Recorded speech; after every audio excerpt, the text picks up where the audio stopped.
একেবারে উপর থেকে কাটা শুরু করছো, নিচে একটু কাটবে। মাঝখান দিয়ে কাটতে হয়। এটা পুরান কেক, একটু জোরে জোরে কাটবে, এক্সপায়ার ডেট দেখো, উল্টে দেখো। আসলে পুরনো নাকি? Expired cake.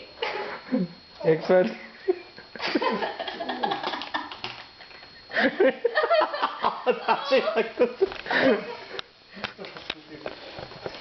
জিপ ফ্রিজে ছিল।